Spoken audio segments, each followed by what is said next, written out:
Hello दोस्तों, मैं विकेश कुमार अपने यूट्यूब चैनल पे आप सभी दोस्तों का स्वागत करते हैं।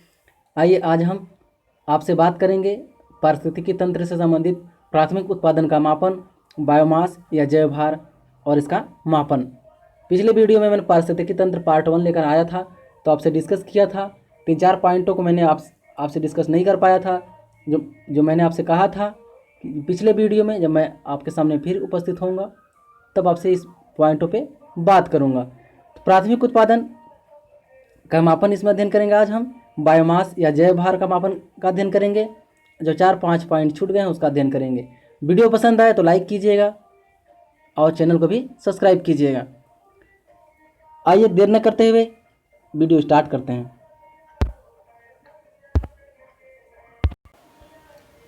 दोस्तों, मैं अन्य यूट्यूबर के तरीके वीडियो में चमक दमक और उतनी क्वालिटी नहीं दे पाऊँगा, लेकिन मैं जानता हूँ कि मैं जितनी चीज़ें को इसमें सम्मिलित करूँगा वो आपके एग्ज़ाम के लिए ज़्यादा से ज़्यादा महत्वपूर्ण होंगे।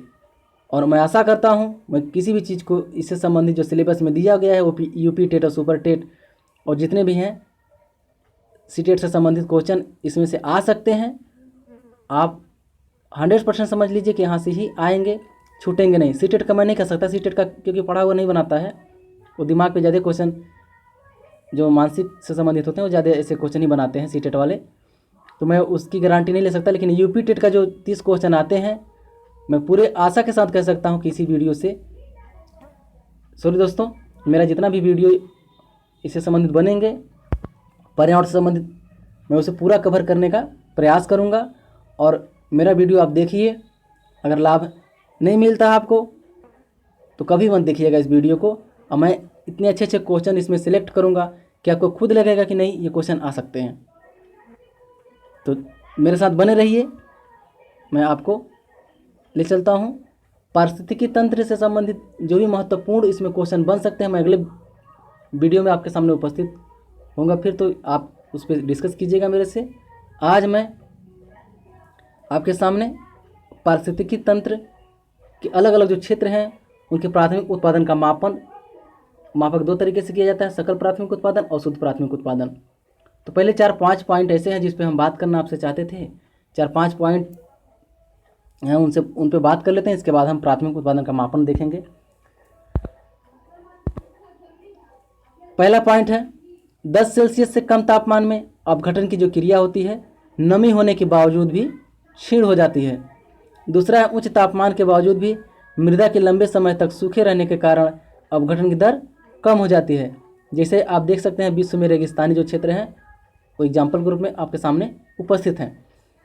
तीसरा है समान जलवायु की परिस्थितियों में यदि अपरद में लिग्निन तथा काइटिन जैसे पदार्थों की प्रचुरता अपघटन की क्रिया की दर में कमी लाते हैं। चौथा है अपरद जिसमें नाइट्रोजन की प्रचुरता तथा लिग्निन की कमी होती है वह अपेक्षाकृत बहुत तेजी से विघटित होता है। ये 4-5 पॉइंट ऐसे थे, आप चाहें तो इस वीडियो रोक के इनको पुनः पढ़ सकते हैं। मैं ले चलता हूँ आपको प्राथमिक उत्पादन का मापन, क्योंकि मैं चाहता नहीं कि वीडियो लंबा हो। प्राथमिक उत्पादन का मापन, सकल प्राथमिक उत्पादन, शुद्ध प्राथमिक उत्पादन। सकल प्राथमिक उत्पादन net primary grass primary production, अशुद्ध प्राथमिक उत्पादन नेट प्राइमरी प्रोडक्शन। तो पहले हम देखेंगे सकल प्राथमिक उत्पादन। सकल प्राथमिक उत्पादन पोषण स्तर 1 में स्तर पोषित पौधे द्वारा उत्पन्न रासायनिक ऊर्जा की वह सकल मात्रा होती है जिसको हम एक सकल के रूप में, संपूर्ण के रूप में मापन करते हैं, जिसको जीबीपी भी कहते हैं, ग्रास प्राइमरी प्रोडक्शन। दूसरा है शुद्ध प्राथमिक उत्पादन। शुद्ध प्राथमिक उत्पादन में हम जो सकल प्राथमिक उत्पादन होता है उसको माइनस कर देते हैं। इसको अच्छे से आपको समझाते हैं।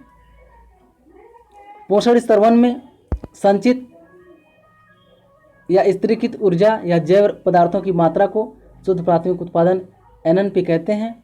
ज्ञात है कि स्वपोषित पौधे द्वारा शोषण के दौरान प्राथमिक उत्पादन की जितनी मात्रा क्षय हो जाती है उसे हम शुद्ध प्राथमिक उत्पादन में सम्मिलित नहीं करते।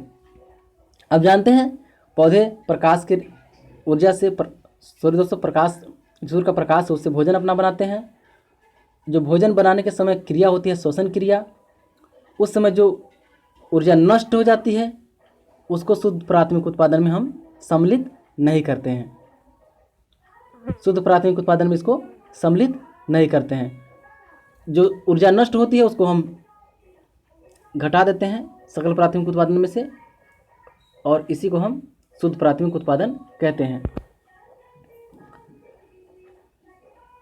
प्रति इकाई क्षेत्र में जीवित पदार्थों अर्थात अब देखते हैं जैव भार या बायोमास। प्रति इकाई क्षेत्र में जीवित पदार्थों अर्थात पौधे, जंतु तथा शुष्क जीव के सकल भार या उनकी मात्रा को हम जैव पूंजी या बायोमास कहते हैं तथा इसे शुष्क भार के रूप में प्रदर्शित करते हैं।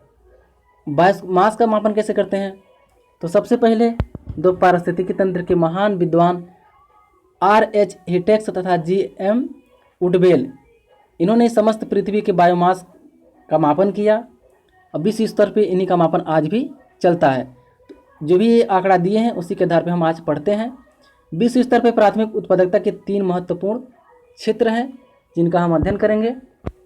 उच्च पारिस्थितिकी उत्पादकता वाले प्रदेश, जिस क्षेत्र का सबसे अधिक प्रोडक्शन है उसके अंतर्गत छिछले जलीय क्षेत्र, वह सागर हो सकता है, महासागर हो सकता है, नदी का क्षेत्र हो सकता है।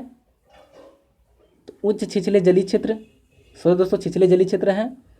विषुवत-रेखीय वन है, आप जानते हैं विषुवत-रेखीय विश्व के सबसे सघन वन और सबसे अधिक चहल पहल वाला क्षेत्र होता है।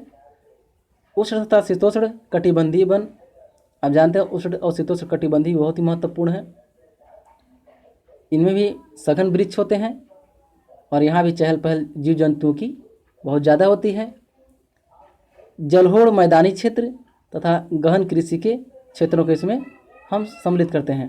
गहन कृषि क्षेत्रों को, गहन मतलब होता है कि बहुत जो कंजस्टेड कृषि होती है गहन कृषि के अंतर्गत आती है। एक होता है विस्तृत कृषि, तो वो तो आप जानते हैं मध्यम में आएगा, आपको शायद मालूम नहीं होगा, आगे हम बताएंगे आपको। तो इसके अंतर्गत कौन कौन से क्षेत्र आते हैं?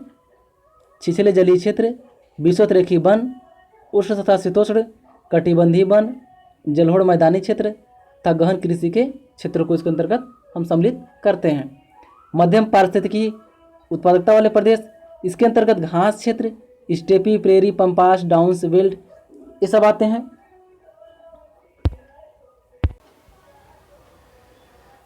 छिछले झीलों तथा विस्तृत कृषि के क्षेत्रों को इसके अंतर्गत सम्मिलित करते हैं। तीसरा है निम्न पारिस्थितिकी उत्पादकता वाले प्रदेश, इसके अंतर्गत आर्कटिक बंजर क्षेत्र, मरुस्थल तथा आगाध सागर को हम सम्मिलित करते हैं। आगाध सागर का मतलब होता है जो सागर का सबसे निचला भाग होता है, इसमें जीव बहुत कम जीव पाए जाते हैं, उसको हम इसके अंतर्गत सम्मिलित करते हैं, जिसकी प्राथमिक उत्पादकता जो होती है बहुत कम होती है। अब विश्व के कुछ प्रमुख क्षेत्र हैं जिनके बारे में हम अध्ययन करेंगे। अगर समस्त पृथ्वी की बात करें हम तो 320 ग्राम प्रति वर्ग मीटर प्रति वर्ष है। अगर उष्णकटिबंधीय वर्षावन की बात करें, दलदल ज्वालामुख की बात करें यहाँ पे, तो विश्व के सबसे अधिक यहीं पे शुद्ध प्राथमिक उत्पादकता पाया जाता है। 2000 ग्राम प्रति वर्ग मीटर प्रति वर्ष इसका उत्पादकता है। तीसरा है अति रेगिस्तानी निम्न शैल क्षेत्र हिमाच्छादित भाग का हम देखेंगे तो विश्व में सबसे कम इसी का है, 3 ग्राम प्रति वर्ग मीटर प्रति वर्ष। चौथा है रेगिस्तानी झाड़ी, इसका 70 ग्राम प्रति वर्ग मीटर प्रति वर्ष। और खुले सागर जो हैं 125 ग्राम प्रति वर्ग मीटर प्रति वर्ष है। टुंड्रा तथा अल्पाइन क्षेत्र का है 140 ग्राम प्रति वर्ग मीटर प्रति वर्ष। तो ये विश्व के कुछ प्रमुख क्षेत्र थे जिनका हम अध्ययन आज इस वीडियो में किए। और अगर क्रम बाई पूछ दे तो अगर आपको याद है तो क्रम बाई लगा लेंगे। तो सबसे कम अगर आरोही क्रम पूछे तो भी आपको अगर याद रहेगा तो आपको दिक्कत प्रश्न हल करने में नहीं होगी। दोस्तों वीडियो पसंद आए तो लाइक कीजिएगा, पसंद ना आए तो डिसलाइक कीजिएगा। और मैं आशा करता हूं कि आपकी तैयारी में यह महत्वपूर्ण वीडियो साबित होगा, क्योंकि मैं बड़े जो यूट्यूबर हैं उनके जैसा मैं आपको वीडियो उपलब्ध नहीं करा पाऊँगा, क्योंकि मेरे पास एक सिर्फ मोबाइल है। इस मोबाइल के ज़रिए जो बन पाता है मैं आपके सामने लाने का प्रयास करता हूँ और लाऊंगा।